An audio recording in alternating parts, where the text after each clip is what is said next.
Estamos observando una gran erosión en las principales democracias de Occidente y yo diría sin excluir a Estados Unidos. Entonces, este es un tema muy vigente y la idea de la democracia como sistema político universal se ha convertido, luego de haber sido aceptado en muchos países, es una vez más, está una vez más bajo ataque.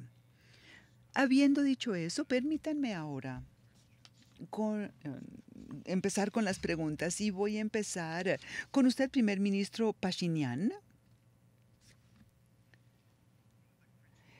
Una de las opciones críticas que ustedes tienen que decidir en su país en este momento para cementar una democracia que funcione, ¿cuáles son, en su opinión, los grandes retos que usted ha enfrentado en sus éxitos? Muchísimas gracias. Espero que sepa que el año pasado tuvimos una revolución democrática no violenta y hace un mes tuvimos las elecciones parlamentarias como un proceso libre, democrático y transparente y hemos sido muy exitosos en la democracia, pero de todas maneras tenemos ante nosotros grandes retos y yo diría que el reto principal es fortalecer económicamente nuestra democracia, porque como usted bien sabe, nosotros tuvimos un problema muy grave durante muchos años.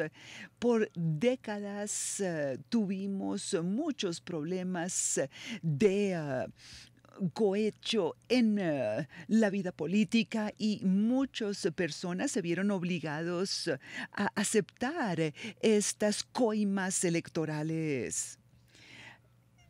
Ahora, en esta revolución reciente ha liberado a las personas de ese deber de recibir las coimas políticas, pero ahora tenemos es que fortalecer a nuestros ciudadanos y hacerlos más independientes en términos económicos. Y lo que vamos a hacer ahora es establecer, crear un nuevo sector en nuestra estructura económica. Usted sabe que hay pequeñas empresas, hay empresas medianas, pero nosotros vamos a crear una nueva categoría en nuestra estructura empresarial, que son las microempresas, y exonerar del pago de impuestos a estas microempresas con la esperanza de inspirar a nuestro pueblo y hacerles ver que el gobierno no es el único responsable por superar su pobreza, sino que ellos también deben hacer algo y queremos naturalmente alentar a nuestros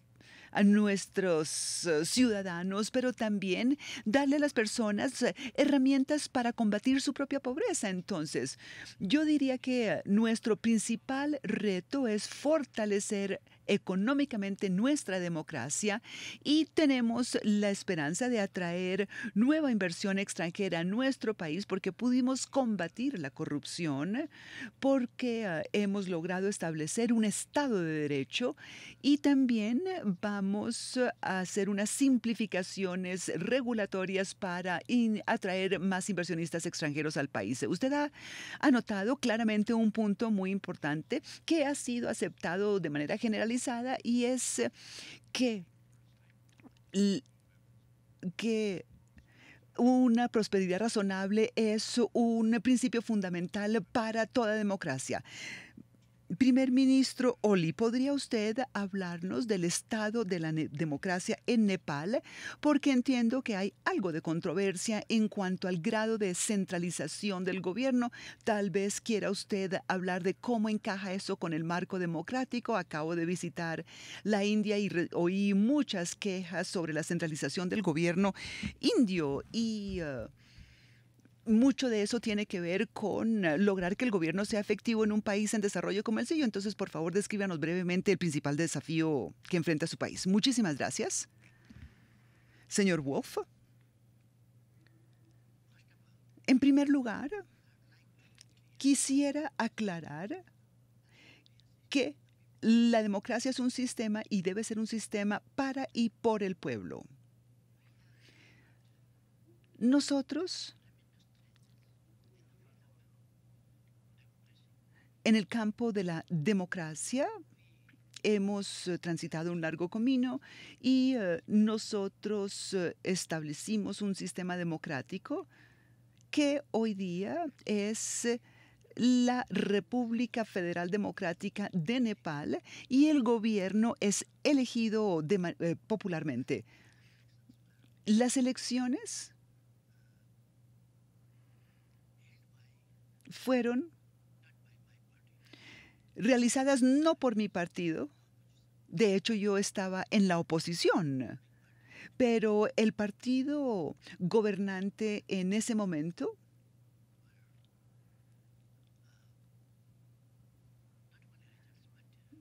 y los rebeldes. Pero bueno, las elecciones en Nepal fueron libres y se realizaron en un ambiente pacífico.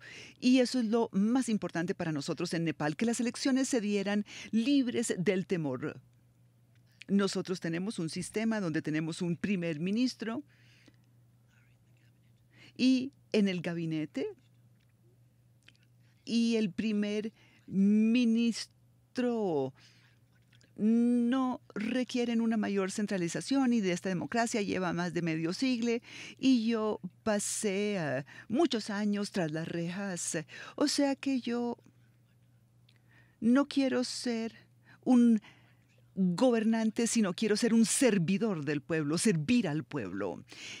Y también quiero ampliar la democracia más allá de los límites políticos, los límites de los derechos, de las libertades, para darle sentido a la vida de las personas. Y esa democracia debe ser una democracia exhaustiva, el Estado de Derecho. Y si usted me pregunta, ese es un sistema. Nosotros promulgamos nuestra Constitución en el 2015 y tenemos un sistema completamente democrático. Aquí tenemos la separación de poderes, un sistema judicial independiente, tenemos nuestros pesos y contrapesos, tenemos un parlamento bicameral y también existe el imperio de la ley, el Estado de Derecho. Y nosotros no tenemos ni queremos la facilidad de hacer excusas, pero sí tenemos que traer cambios en las vidas de las personas. Y ciertamente en este momento nos estamos concentrando en el cambio y en la prosperidad económica. Entonces, por eso nos estamos concentrando en nosotros mismos y nos estamos concentrando en el tema del buen gobierno y desarrollo y crecimiento económico. Entonces, nuestro lema es una Nepal próspera, una Nepal feliz. Muchísimas gracias. Su respuesta no fue tan distinta a la suya, resaltando, entre otras cosas, el aspecto económico o los retos económicos que enfrentan los gobiernos. En el caso de estos dos países democráticos, pero de bajos ingresos. A usted, presidente Duque, en Colombia, tienen una muy buena trayectoria económica a su haber, pero también han padecido una guerra civil terrible. Entonces le pido que describa los retos que usted siente, está enfrentando y enfrentaba al momento de asumir el poder y el progreso que quiere lograr. Quisiera empezar por agradecerle su pregunta. En Colombia hemos sufrido de la amenaza de la violencia por parte de los grupos terroristas de hace muchos años y yo creo que es positivo que hoy día uno de esos grupos armados terroristas se encuentra en un proceso de reincorporación. Yo recibí un proceso de paz firmado que contenía muchos elementos frágiles y yo decidí desde el primer día de mi gobierno trabajar arduamente para que las personas que se encuentran en el proceso de reincorporación tengan éxito con su reincorporación y eso quiere decir que tenemos que encontrar actividades productivas específicas para estas personas, encontrarles oportunidades laborales y simultáneamente llevar inversión del gobierno a aquellas regiones que se han visto afectadas históricamente por la violencia. O sea que eso lo estamos haciendo y yo creo que eso es muy importante para el futuro de la democracia colombiana. Pero a la vez creo que también estamos ante otros desafíos y otros retos incluyen hacer que la democracia colombiana sea aún mejor. Y permítame contarle algo que hemos liderado desde el gobierno y es la participación de la mujer en el proceso de toma de decisiones. Por primera vez tenemos un gabinete paritario en mi país y por primera vez tenemos una mujer vicepresidente, entonces yo creo que la democracia colombiana está creciendo, se está ampliando y es cada vez más robusta gracias a la participación de la mujer. Y por otra parte, creo que es sumamente importante que las minorías en Colombia participen de manera más activa. Y eso implica que el gobierno necesita liderar en la forma como las personas piensan en su futuro, sus proyectos, cómo formulan sus agendas. Y cómo le presentan sus reclamos al gobierno. Y desde el primer día de mi gobierno, todos los sábados, tenemos nuestros consejos regionales donde invitamos a todas las personas de los grupos minoritarios y de todos los grupos posibles para participar y el Plan Nacional de Desarrollo de Colombia se fundamente en todo ese proceso que a su vez fortalecerá la democracia. Entonces, ¿esto a dónde lleva? Yo diría que esa es la pregunta más importante. ¿Dónde queremos estar como país en 2 décadas? Nosotros tenemos un ingreso per cápita de alrededor de $7,000 y yo quiero que Colombia se convierta en un país con un ingreso per cápita de más de $30,000. Eso puede tomarnos 2 décadas, pero tenemos que empezar en este momento. Y la forma de manejar la política pública, en mi opinión, tiene que basarse en la pedagogía. Y hay que decirle a la gente que la forma correcta de fortalecer todos estos temas democráticos se tienen que basar en 3 principios, que son la legalidad, combatir la corrupción y combatir a los grupos criminales y ampliar el Estado de Derecho, el emprendimiento, lo cual quiere decir reconocer que para el progreso social se necesita un libre mercado, pero ese libre mercado tiene que ser socialmente responsable y a la vez el objetivo correcto es la equidad y esa equidad significa cerrar la brecha entre ricos y pobres y las brechas entre regiones. Así veo yo cómo van a encajar todas estas piezas. Y quiero decir una última cosa. ¿Dónde queremos estar en términos de los desafíos que nos trae la cuarta revolución industrial? Tema que ha sido discutido en este Foro Económico Mundial.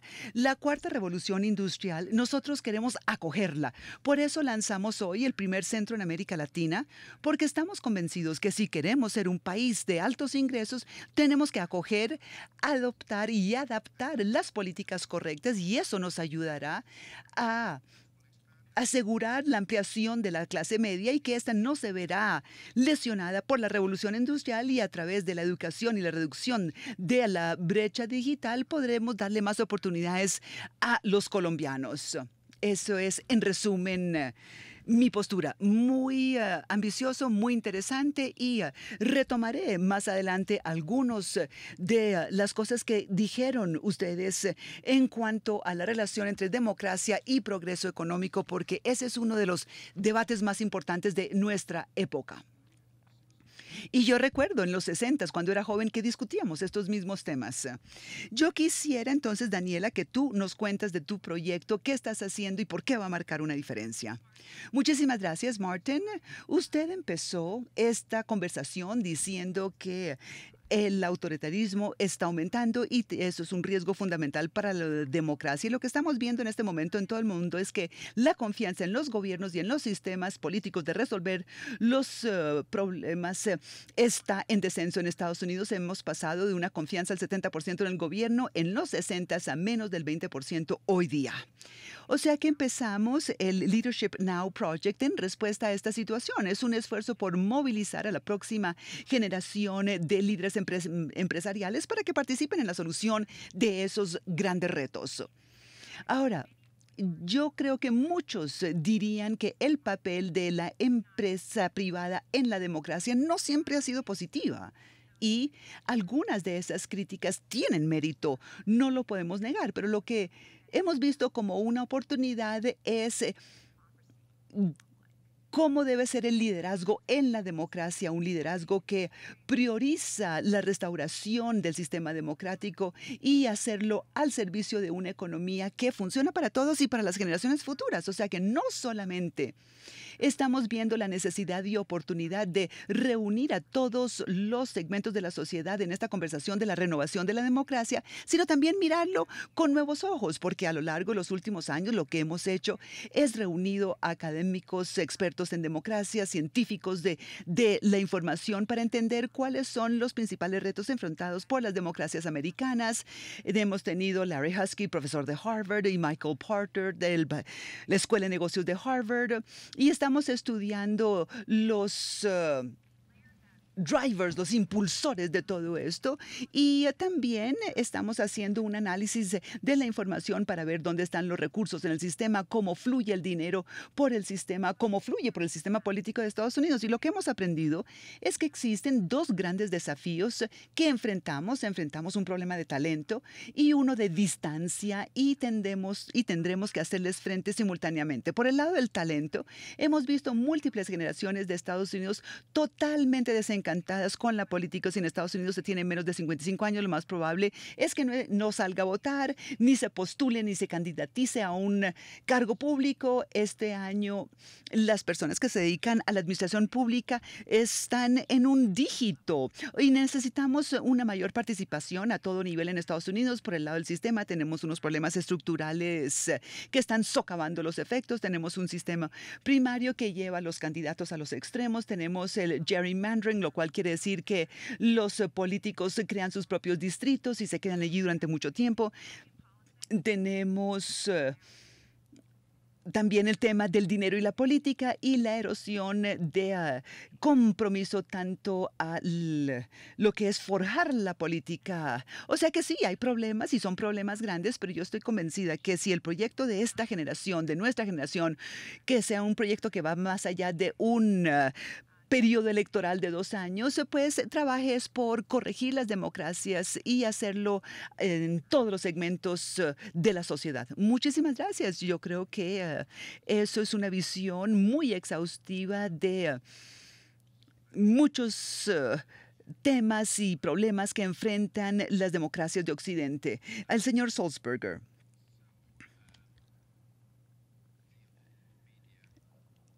Los medios antiguos y nuestros empleadores en nuestro medio han estado bajo ataque y han sido acusados de difundir noticias falsas y muchas personas lo creen.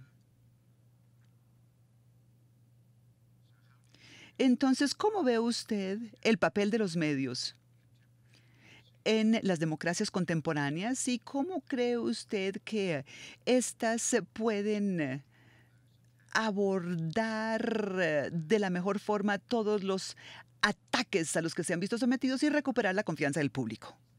Permítame empezar por decir que yo no creo que los medios antiguos estén bajo ataque, sino los medios independientes realmente, independientemente de que sea un periódico como el nuestro o una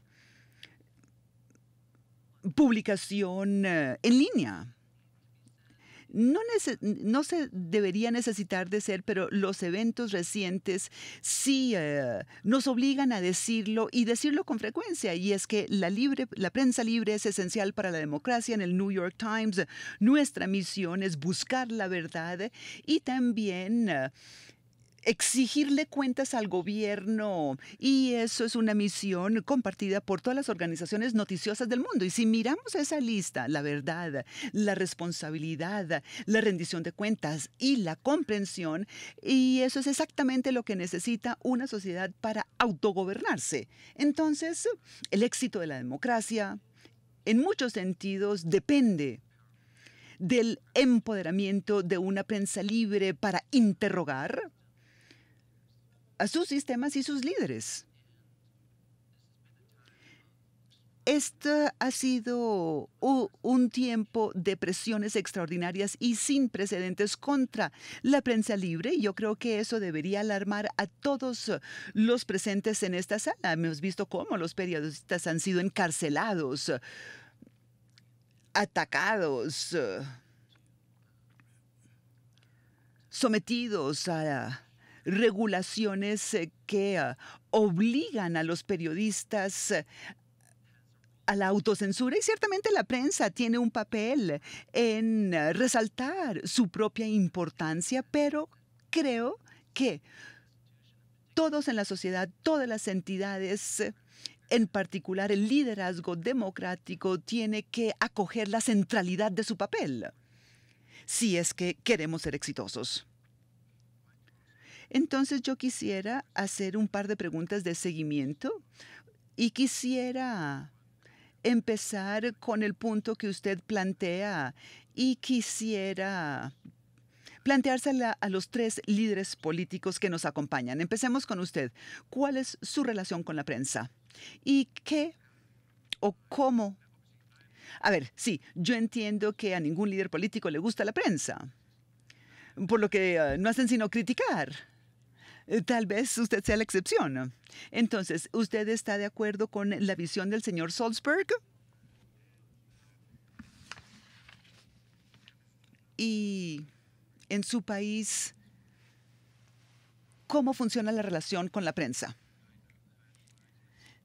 Sí, sí, por eso empecé con usted. Sí, usted sabe que yo soy un ex prisionero político y editor en jefe del principal periódico de mi país, pero yo sí le puedo decir que en este momento en Armenia la prensa es más libre que nunca antes en la historia, pero no todos los periodistas estarán de acuerdo conmigo, porque ellos piensan que es una exageración que en este momento en Armenia haya una prensa perfectamente libre, pero yo sí insisto en eso. Y yo sí creo que es algo muy normal que la relación entre la prensa y el gobierno sea una relación con tensión, porque cuando vemos s- se está hablando de las capacidades de todos los gobiernos y la confianza en las capacidades del gobierno, y todas las personas saben hoy día más sobre los altos funcionarios que en el pasado, porque esto va a afectar la creencia que tienen las personas de los políticos, del primer ministro, de los ministros. Y yo creo que una transparencia plena y total servirá para reducir el nivel de credibilidad en el gobierno, porque es que en un principio muchas personas piensan que el presidente y sus ministros deben ser como dioses, como santos. Pero si llegan a averiguar que estas personas comen comidas normales a diario y tienen necesidades comunes y corrientes,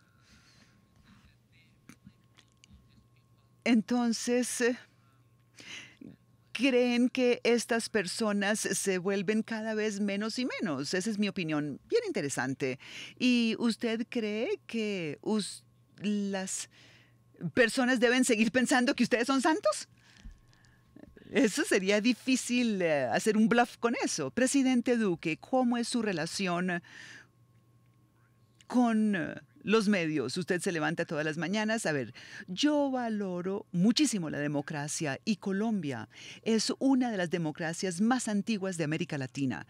Y yo creo que un aspecto fundamental de la democracia es la prensa libre. Entonces, el papel de un líder político, el papel de un presidente o un congresista, alguien que ostente un cargo público, es evaluar lo que la prensa está planteándole al público como tema de discusión, y eso lo valoro. Y usted y también ha planteado esa pregunta en un momento de grandes cambios en todo el mundo, y en este momento le puedo decir que uno de los grandes desafíos que enfrenta la prensa en el mundo entero es que las personas que en el pasado eran el director del periódico o el editor o el periodista que escribía sobre eventos cotidianos se han vuelto cada vez más activistas, están participando en las redes sociales también, y eso también está cambiando la forma como se comporta la prensa y los medios, y yo creo que eso es algo que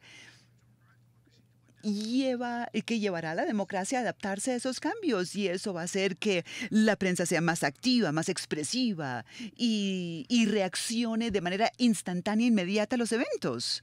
Y eso me parece positivo, o sea que si queremos un mejor futuro para las democracias, tenemos que ver todas estas cosas que están sucediendo como oportunidades, y obviamente cuando uno está en la administración pública uno puede tener diferencias, pero lo más importante es respetar, proteger y ver una prensa independiente como uno de los pilares fundamentales de la democracia. Bueno, ¿y cómo es su relación con la prensa?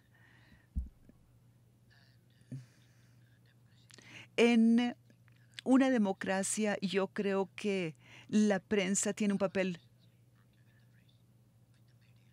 Yo creo que se necesita tener una buena relación con la prensa y los medios, porque en una autocracia vemos cómo la prensa es controlada, y en una democracia pues se tiene una mayor libertad de decidir y escoger, y eso es muy normal. Y nosotros sí tenemos libertad de prensa, la prensa es libre y es independiente, pero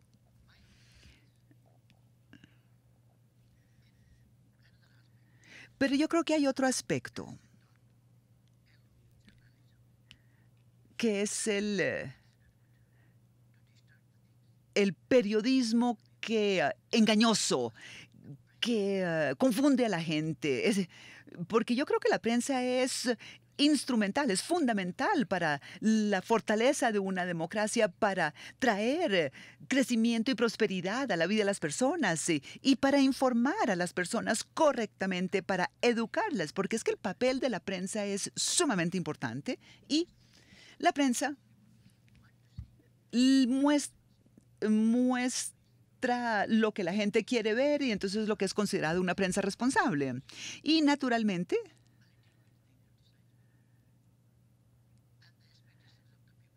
y yo creo que también hay que manejar las expectativas de la gente, porque en mi país hemos traído muchos cambios y las personas están queriendo ver, y la gente tiene unas expectativas sumamente altas, y yo creo que se puede decir algo muy parecido de la prensa. La, la fuerza del desarrollo no es algo que se dé por arte de magia, es algo que toma tiempo. Y obviamente la gente quiere que esto se acelere, que sea claro, que sea rápido, y quiere estar ahí.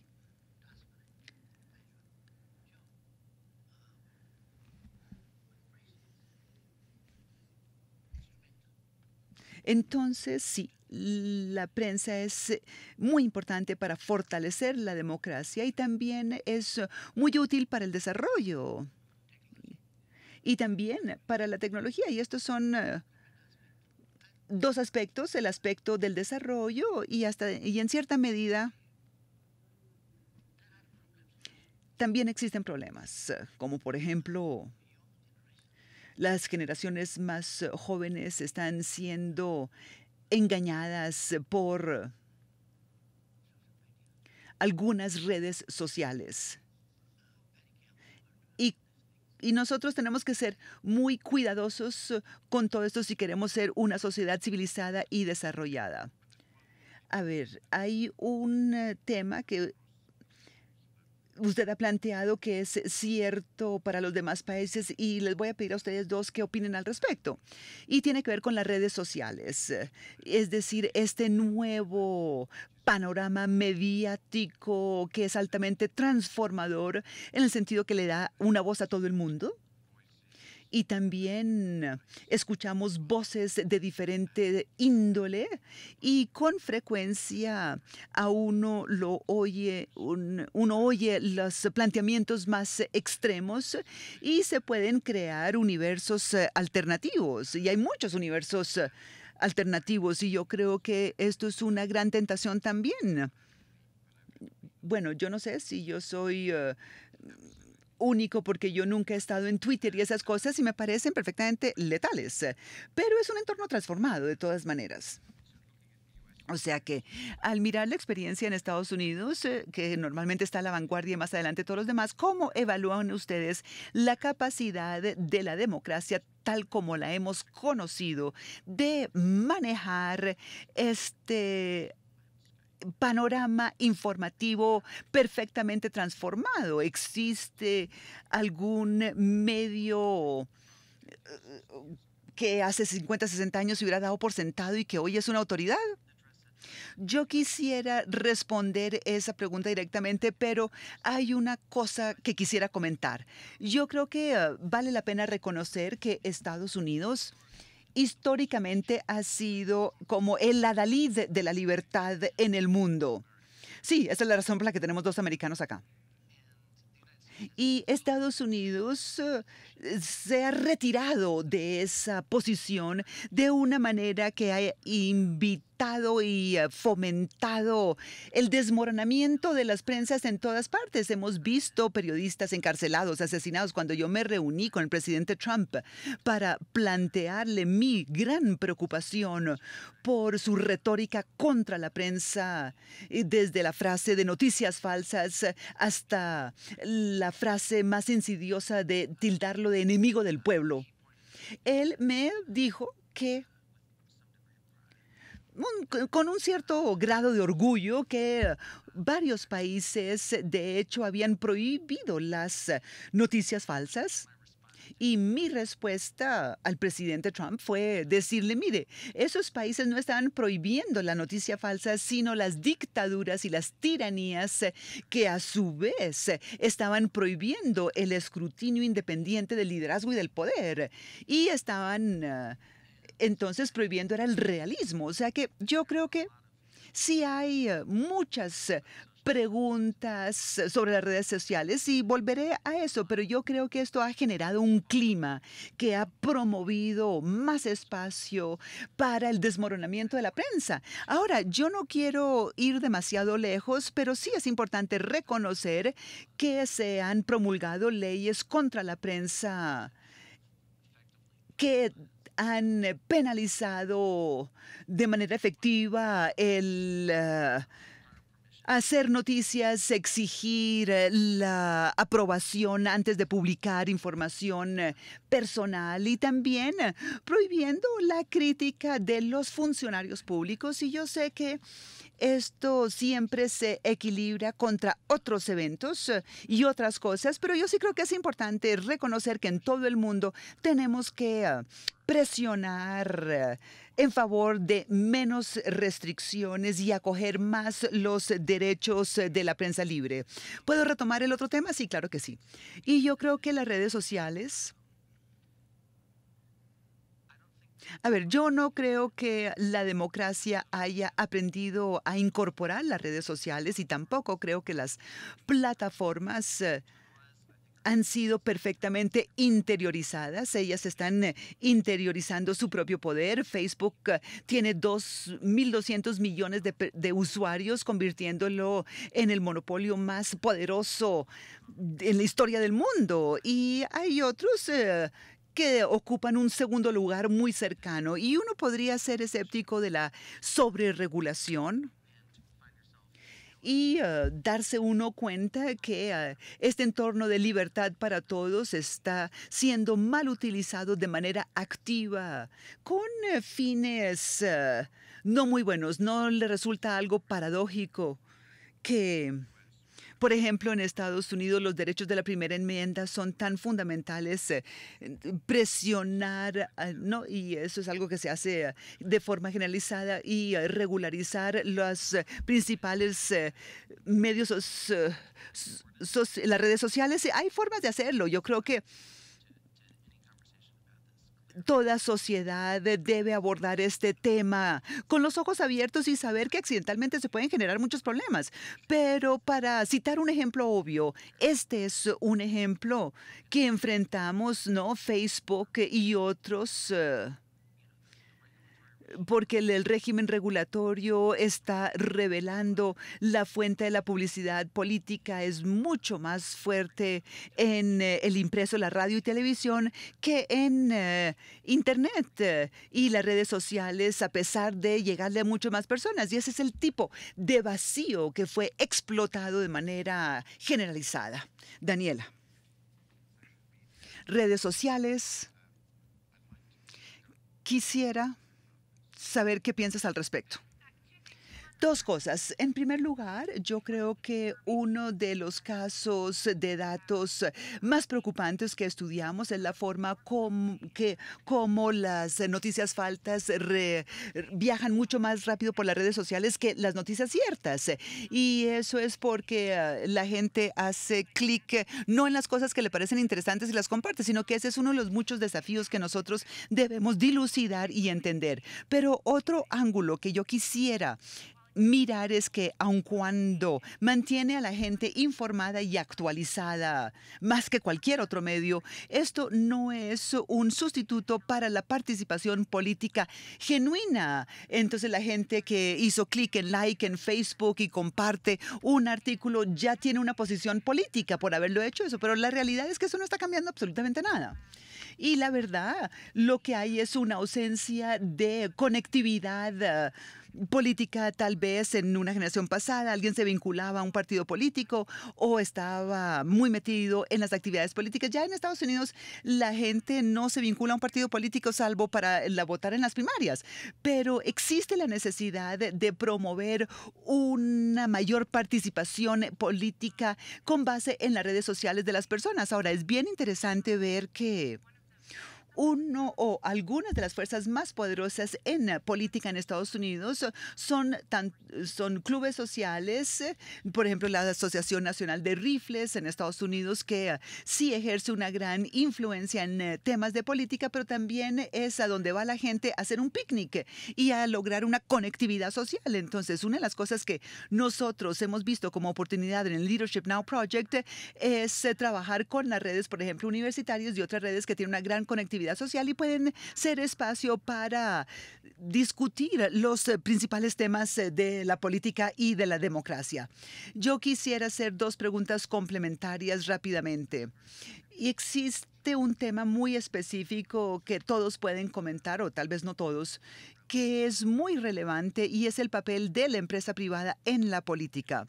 Obviamente, ese es un tema importante en Estados Unidos. ¿Y usted cree que el empresariado es la solución o el problema en este contexto? Eh, Porque es indiferente a las normas democráticas y felices cuando consiguen cosas para sí sin preocuparse mucho por el político, por el contexto político general.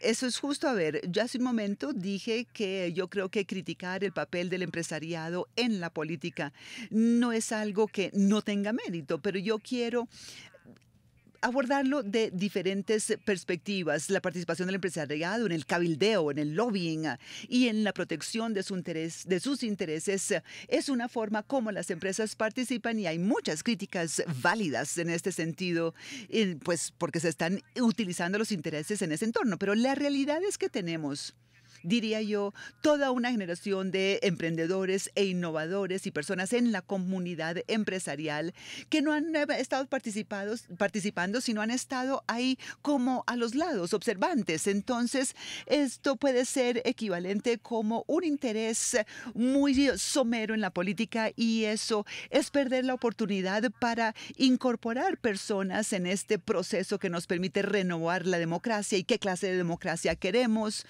como parte de la solución, más que estar uno ahí mirando las cosas desde la barrera. Sí, usted tiene el derecho a responder porque el señor Salzberg dijo que parte de la legislación que ustedes han promulgado va en contravía de la libertad de prensa. ¿Cómo respondería usted a eso brevemente? Ciertamente quisiera aclarar que Nepal es un país democrático y cree en la democracia. Y en una democracia todo está consagrado en la Constitución y la legislación. Nosotros tenemos presidente como jefe del Estado, tenemos un parlamento, tenemos el Parlamento, tenemos el Poder Judicial, tenemos el pueblo y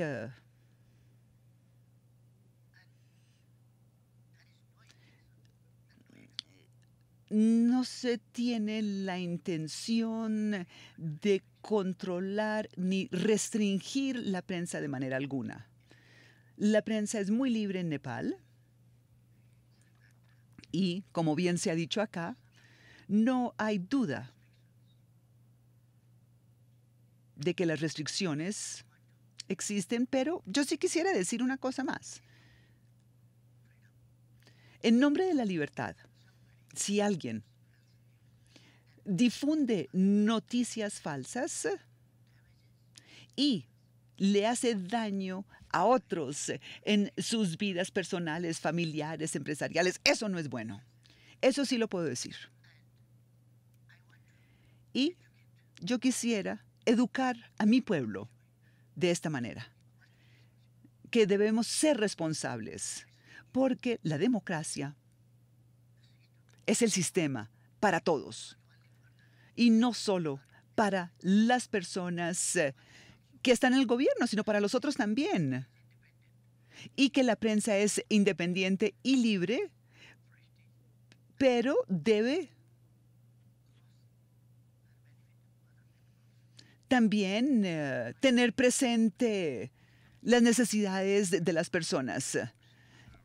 Yo podría hablar eternamente sobre estos temas, incluido el derecho civil, pero no, sí hay otra pregunta que les quería hacer, pero me va a tocar dejarla de lado, pero le voy a preguntar al auditorio si tienen preguntas. Vamos a escuchar 3 preguntas a la vez. Por favor, que sus preguntas sean cortas y en la medida en lo posible digan a quién quieren dirigirle la pregunta y empiezan por indicarnos su nombre. Sí, señor.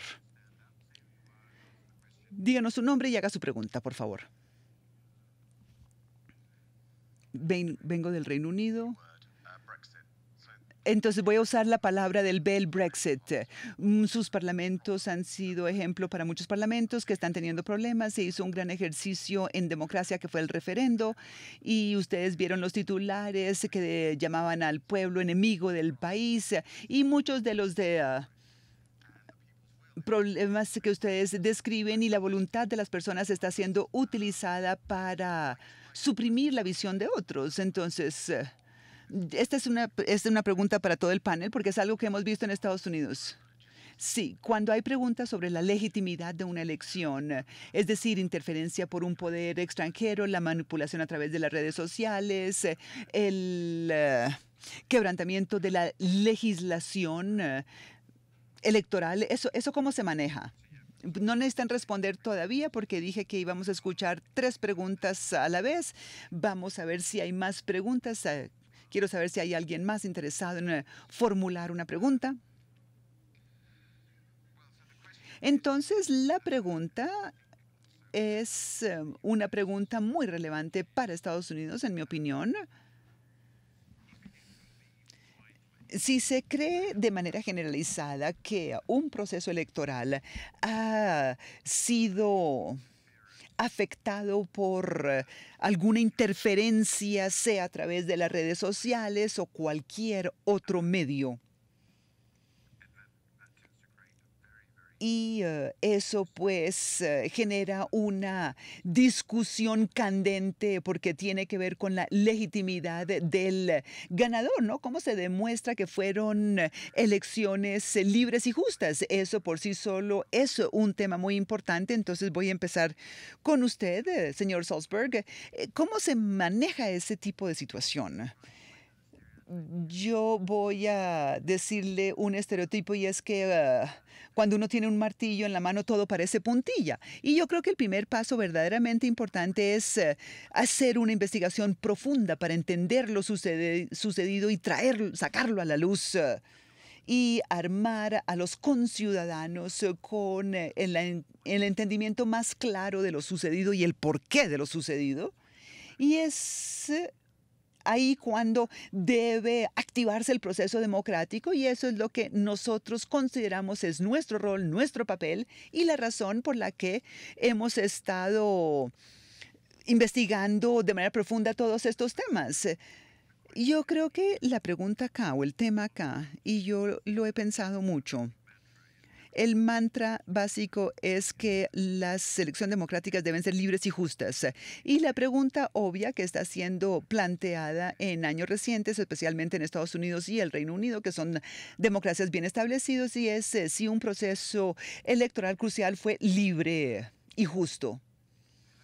¿Y cómo maneja usted eso en su país, presidente Duque? ¿Cuáles son los procesos a través de los cuales usted puede presentarle a todos, hasta los perdedores, que perdieron de manera justa? Bueno, yo le puedo hablar de mi caso, de mi historia, porque yo sí debo reconocer que yo fui elegido y me convertí en presidente a través de un proceso muy democrático que se inicia al interior de mi propio partido político.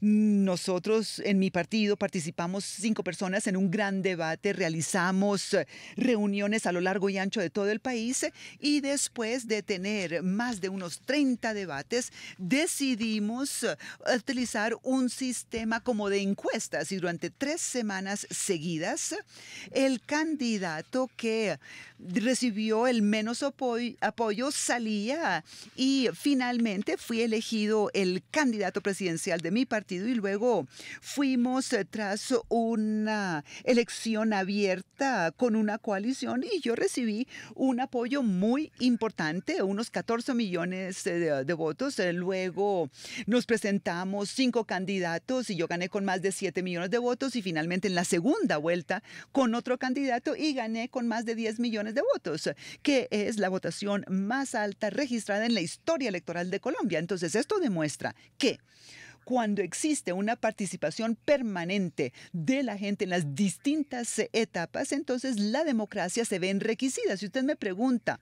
¿qué veo yo para el futuro de Colombia con base en mi experiencia? A mí me encantaría que todos los procesos de todos los partidos políticos tuviesen procesos como el mío, porque eso me dio la oportunidad de conectarme con la gente.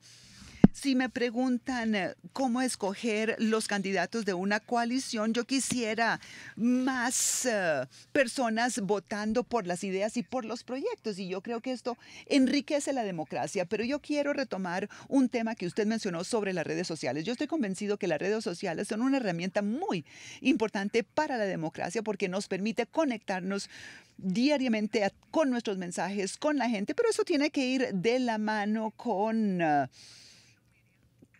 cumplir lo prometido, con lo que decimos en las calles. Y las redes sociales también se pueden convertir en un arma muy peligrosa, porque a veces, y ha sucedido, las personas tratarán de hacernos daño, utilizan las noticias falsas, y las noticias falsas se difunden y crecen rápidamente.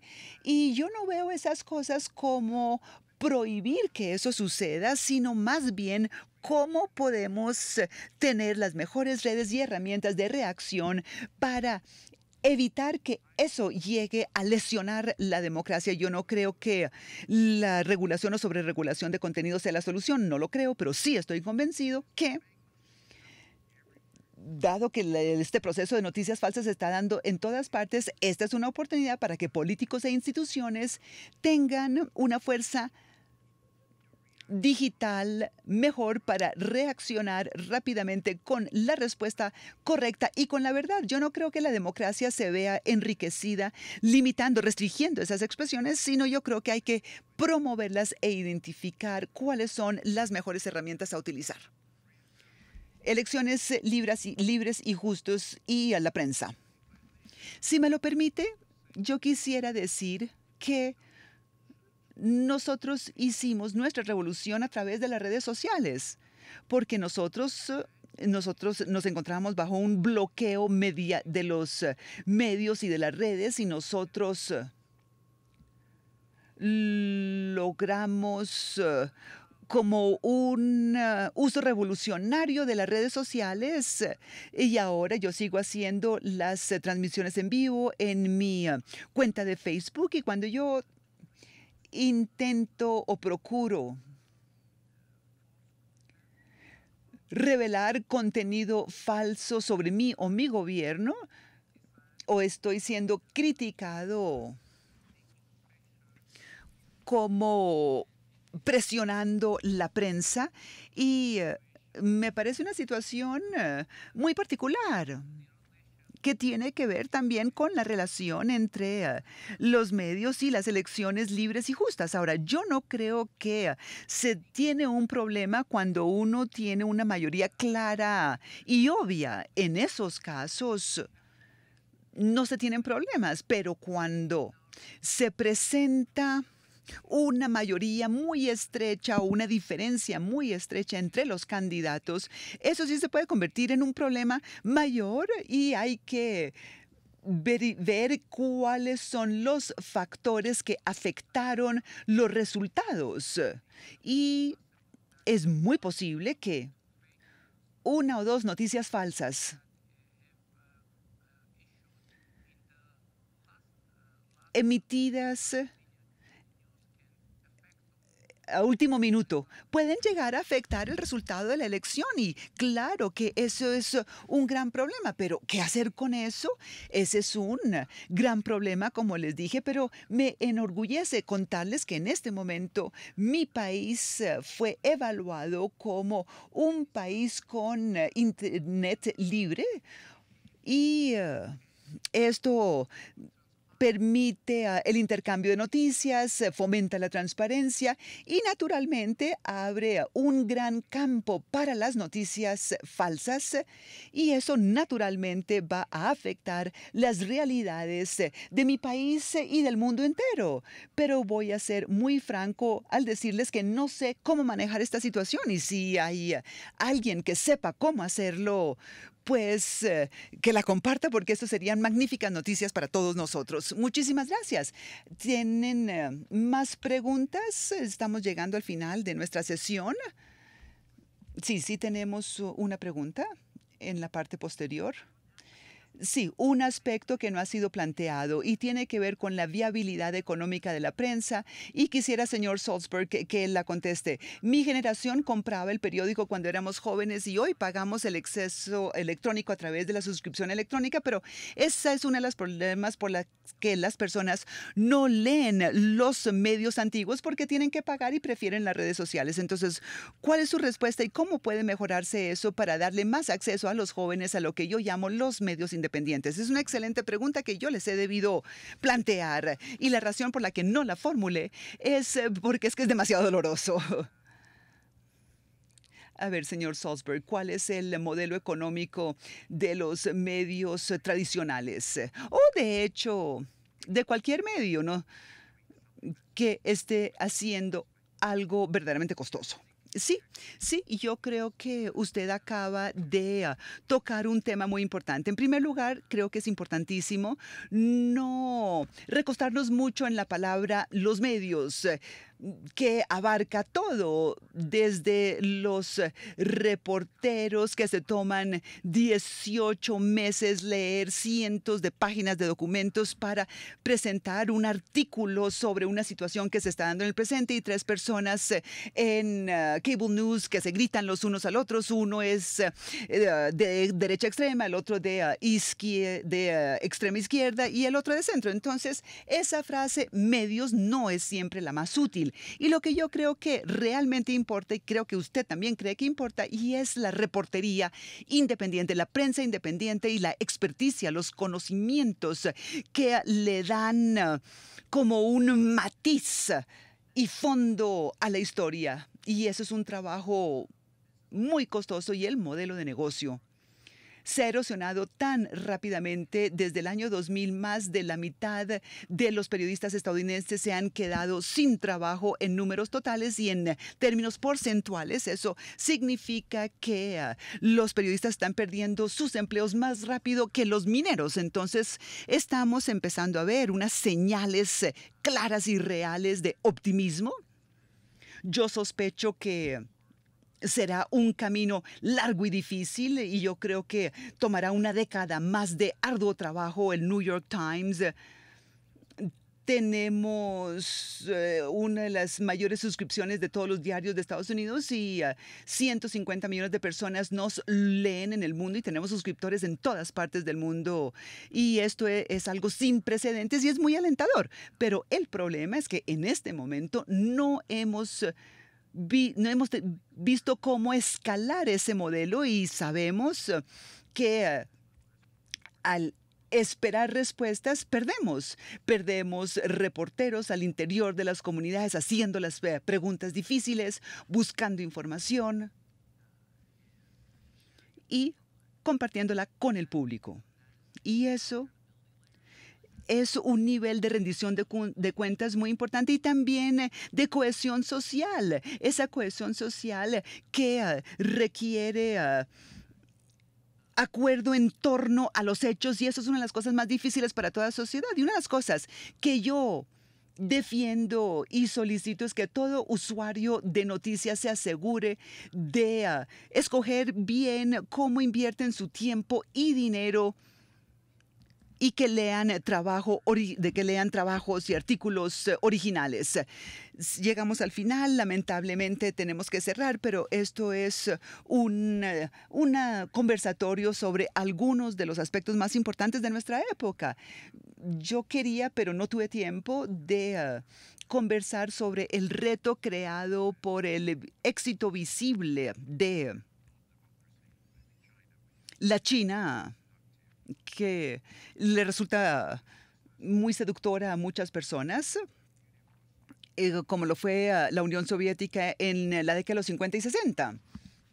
Pero mi conclusión es que afortunadamente existen, y aquí tenemos tres representantes de países en desarrollo, que con periodistas que han mostrado una gran pasión para establecer las democracias, que es una continuación de lo que creo es un desarrollo muy importante, y hay que recordar que hay hoy día mucho más democracias, y una mayoría de países del mundo son hoy democráticos, y eso quiere decir que tienen procesos electorales libres y justos, mucho más de los que se tenían en los 50, 60 y 70. Ahora, el segundo punto es que lamentablemente los países occidentales y el principal, el más grande, que realmente ha difundido la democracia como norma, el Estado de Derecho, la prensa libre. A pesar de eso, pues se ha perdido mucha confianza en ellos, y vemos que hay quienes están promoviendo la falta de confianza en estas normas, convirtiendo el mundo en un lugar mucho más peligroso para las normas democráticas. Y como nos dijo Daniela, Esto refleja una profunda pérdida de confianza en las personas de las democracias occidentales, no solo en Estados Unidos, sino en Europa, sobre la legitimidad, efectividad y credibilidad del proceso democrático. Y todos han mencionado este tema y esto me parece aterrador. Y de la mano con eso tenemos la desinstitucionalización de la política, que es el colapso de los partidos políticos, y hay un par de puntos más, y es que creo que esta ha sido una conversación muy útil sobre las redes sociales, y yo creo que lo que se desprende de esta conversación, y me complació mucho lo que usted dijo, y es que esto trae grandes oportunidades y grandes retos. Y mejor, yo me acuerdo que nos tomó 300 años saber qué hacer con la imprenta cuando se crea. Eh, pero todas las revoluciones políticas, científicas y demás nos llevan a una situación muy interesante. Tenemos 2.000 millones de personas en Facebook y eso no existía hace 20, 50 años. ¿Y esto qué significa? Pues no sabemos. ¿Podemos contener lo que se coloca en las redes sociales? Pues no. Y el último punto fundamental que quisiera subrayar, porque es algo en lo que creo de manera apasionada, y es que es imposible gobernar una democracia sin algún tipo de aglutinador de nuestra comprensión del mundo. Y hay una frase muy famosa de un gran senador americano de los 60, Daniel Patrick Moynihan, quien dijo, y aquí lo estoy repitiendo de memoria, pero que uno básicamente tiene derecho a sus opiniones privadas, pero no tenemos derecho a nuestros hechos privados. Y si uno no acepta que sí existe un universo de hechos común y no solamente lo que nos resulta conveniente creer, y las noticias falsas no son aquellas cosas que nos parecen inconvenientes, sino lo que son inciertas. Y si esa no es la base, entonces como la democracia en últimas es un proceso de discusión compartida para llegar a conclusiones compartidas que son legítimas, y como no tenemos eso para nada, entonces creo que ahí sí estamos en tremendo lío, y a mí sí me parece que al menos en algunos de nuestros países es ahí donde nos encontramos, y no podemos más que esperar que los países en desarrollo nos salven de nuestra propia locura. Muchísimas gracias.